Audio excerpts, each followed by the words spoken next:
Diesel space heaters are a popular choice for van lifers and skoolie owners. It's easy to see why when you consider the alternatives. You can use an electric space heater if you're hooked up to shore power or a generator, but they consume too much power if you're relying solely on a battery bank charged by solar panels. Wood stoves have charm to burn, but ones small enough to fit comfortably in a skoolie need to be fed firewood every few hours, even through the night. And the wide understanding I found online is that companies won't insure your vehicle if they know you have a wood stove installed. Portable propane heaters like this Mr. Heater Buddy Flex I bought last year are dead easy to plunk down on a counter and spark up, but in use they release a lot of moisture into the cabin air that then condenses on cold surfaces like windows. This can cause a mess and lead to mold. They also consume some of the cabin air you breathe, and the combustion gases are released into the cabin. So is my Buddy Flex safe for indoor use? In one place the vendor's promotional materials say yes, in another place they say no. Best to proceed with caution. Many motorhomes use a built-in propane furnace that vents exhaust gases outdoors. No nasty fumes to breathe or water vapor to condense. These are a reasonable option to consider, especially if you will be using propane anyway for a stove or water heater. But they can get pricey, and your insurance company may require that the propane be hooked up or at least inspected professionally. Why? Propane is a flammable gas used under pressure. Driving over rough terrain can cause leaks where propane pipes are joined, creating a risk of fire or explosion. While propane vapor itself is not toxic, in sufficient concentrations it can asphyxiate you by displacing oxygen in your lungs. Air quality monitors and periodic inspection are advisable. This takes us back to diesel heaters. Diesel fuel is widely available. It has an energy density by weight 3 times that of wood and just a little less than propane. A liquid at room temperature, it is not stored under pressure. While you can spend over $1,000 for a diesel heater, a number of brands from China sell for a quarter of that or less. Fresh air for combustion is piped in from outside the cabin, and the exhaust is expelled outside the cabin. And they're supposed to be not that hard to install. Let's find out. It's November 21, 2021, here in Ontario, Canada. It's currently 8 degrees Celsius, about 47 degrees Fahrenheit, and it's only going to get colder from here as winter progresses. So the need for a source of heat in the bus is evident. I'm going to be using this Chinese diesel heater that I got on Amazon.ca. Not a memorable name, but I'll provide a link to it. It's well reviewed and fairly inexpensive. I've had to install a number of things in the bus in order to persuade the Ministry of Transportation that it was no longer a commercial vehicle and was instead a motorhome, and did that successfully. I've become kind of habituated to installing things in the bus that I'm going to have to later remove or at least move, and this heater is no exception. But I think it will be really important for enabling me to work on the bus in the wintertime for the next 5 months. So I think the effort in installing it now is justified. I also think that I will learn things about how it works, how noisy is it, how consumptive of fuel and electricity it is. Is one sufficient for a 35-foot bus? Though I may not be able to determine that completely because the bus is currently minimally insulated or uninsulated. I haven't added any insulation yet. But if it's adequate in an uninsulated bus, then for sure it will be in an insulated one. It comes with everything you need to install it, including this plate. You see here, there are ports for fresh air intake and exhaust, and actually the inlet port for the fuel is here as well. The idea is that the plate fits on the heater this way, and then it goes face down. And I think they intend that this plate sit right on the floor of the bus, and they have bolts long enough to go through the bus, and they anticipate that you'll want your fuel tank outside the bus so that the fuel line goes through the floor of the bus as well. Problem is that if I put the fuel tank under the bus now, then I will have to cut a hole in the body to have a way to refill the tank, and I haven't yet settled on a permanent installation location, so I don't want to do that. Both the fresh air intake and the exhaust, with respect to the heater, have to exit the bus. It requires that at least 2 holes be drilled in the bus, a minimum 1.25 inch diameter. There is an option to drill or cut out a hole in the bottom of the bus, perhaps 3 inches in diameter, so you don't have to fit it so carefully. But It's enough that I may have to patch 2 smaller holes, and I certainly don't want to have to patch a larger one. I found at Canadian Tire a hole drilling kit that is rated to drill both wood and soft metal. It had a size 1 inch and 3/8, which was close enough to the diameter that I needed, and I've already drilled 2 holes in the floor of the bus. Here are the holes that I've drilled. I measured from behind the driver's seat to this point, trying to guesstimate where the heater might go in the final build, having regard to the layout I have in my head. Looking under the bus, you also have to make sure that the placement of the holes doesn't interfere with the ribs on either side. I think it's a bad idea to have the exhaust coming out of the muffler accumulate under the body of the bus. Carbon monoxide, I understand, is slightly lighter than air, and at least for now, I don't want exhaust wafting up through any of the dozens of holes in the floor left by the seat removal. That suggests you want the muffler, say, to be attached to the edge of the body so it's aimed outward, away from under the bus. That's a challenge with the included exhaust pipe because it's so short. It not only has to go outward, but it has to go down to clear the body of the bus, unless you're going to drill a hole in the panel on the side of the bus.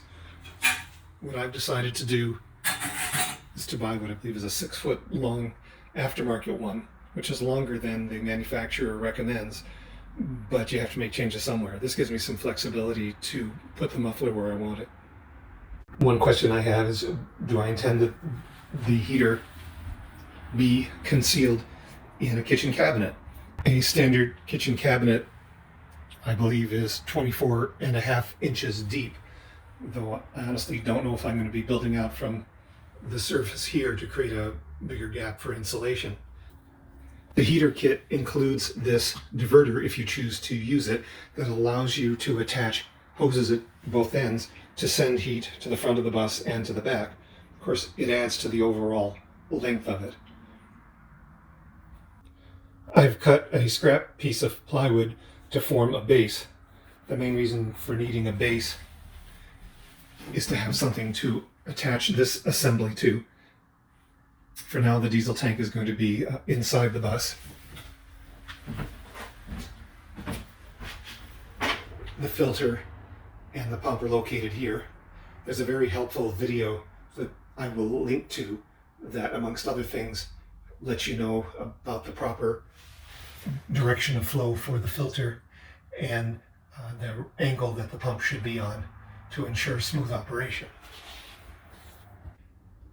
This board is much longer than it really needs to be, but I want to secure it to the floor, and I want to make as few new holes as possible. By bringing it out to this length, I can use holes that already exist from when the seats were installed to drop a couple bolts down. In addition, I've built this stand.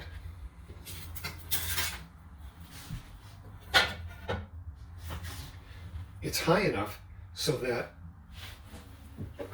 this fuel input here can stay clear of the floor of the bus and stay within the height of this and just loop around and out, so I don't have to take the fuel line out of the bus and then back in again. I thought it would be useful to be able to measure the difference between the indoor and the outdoor temperature, and to that end I acquired an indoor-outdoor thermometer. The challenge is the placement of the outdoor sensor. They suggest avoiding direct sunlight, which would give an unreasonably high reading. I don't want to put it someplace where the wind generated by highway speeds is going to make it seem unreasonably cold. And I also don't want to put it in a place where slush and mud and debris could get thrown up at it. For now, I've just taped it in place in the battery compartment. And for starters, I'm going to want to know if there's too much metal between the transmitter and the receiver for reception to work. We'll see. This indoor-outdoor thermometer has some magnets on the back, and I temporarily had it attached to the bulkhead here, but I don't think the magnets are strong enough to keep it in place when the bus is in motion. So I used some of this strapping and have just attached it to the roof of the bus here, trying to give it a little distance from a window to not unduly reduce the temperature. It's a little higher than I might like as far as revealing the actual temperature of the bus because hot air rises, but we'll see how it works there for now. It started to rain and I wasn't about to work under the bus in a puddle of ice water, so it's the next day. I've connected the fresh air intake for combustion and the exhaust pipe to the underside of the heater. The exhaust pipe is absurdly long and I don't want it to pick up debris when I push it through the hole, so I've put some tape over the end. Time to flip the unit upside down and put it into place. I'm under the bus, and I must say this is not an installation of which I am hugely proud, but it's only a couple degrees above freezing and I can hardly move my fingers, so this will have to do. The air intake is facing towards the back of the bus, not facing forward, which I think I was meant to avoid. The muffler is not under the bus but directly outside it, so hopefully the exhaust doesn't accumulate under the bus. It's mounted vertically as it's meant to be with the drip hole face down, and I believe I've arranged the exhaust pipe so that there are no low points on the way to the muffler, so no opportunity for moisture to collect. I'm going to keep an eye on this over the winter to see if anything shakes loose or there are other problems. Here's the exhaust viewed from the outside.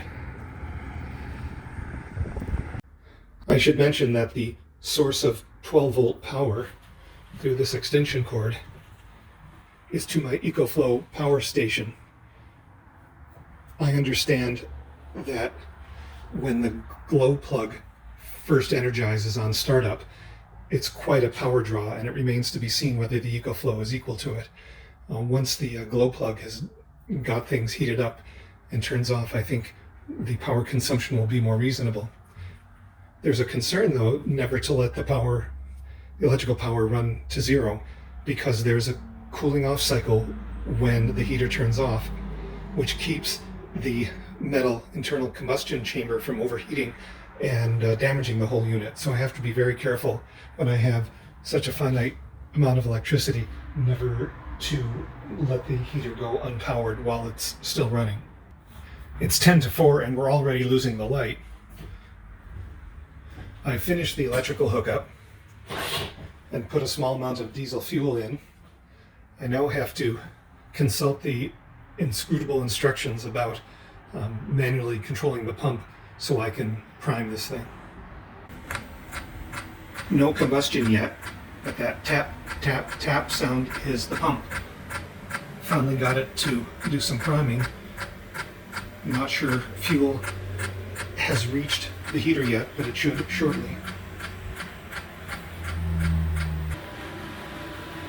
Finally, we have heat. I never did figure out how to manually prime the system to get oil over to the combustion chamber. So I power cycled it about 5 times. Each time it spent a minute or two energizing the pump, but then since oil didn't get to the combustion chamber in time, it turned off and generated an error. I just power cycled and made it do it all over again, and after about 5 times, I guess enough oil got there that it finally started throwing off heat. I've been using the EcoFlow without recharging it. It's still at 60%. When the glow plug was on, this battery reported it would last no more than 5 hours at that rate. The glow plug is now off, and it's saying at this rate of consumption, it could last upwards of a day. A day has passed since I first got the heater going, but I've tried in vain to get it going again. I thought there might not be enough fuel because I was getting an E8 error, which is consistent with insufficient fuel, till I noticed fuel stains here and also under the bus. Not something you want to see.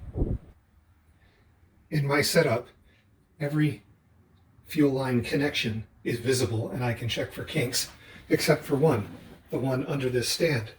And that's where the problem was.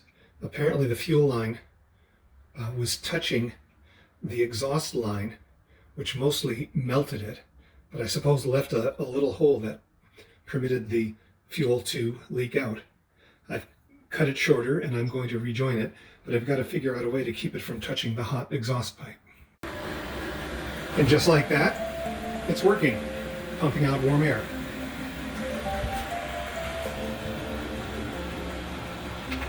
The ambient temperature is 10. I've set it to heat up the bus to 16 Celsius, or at least until this sensor registers as 16.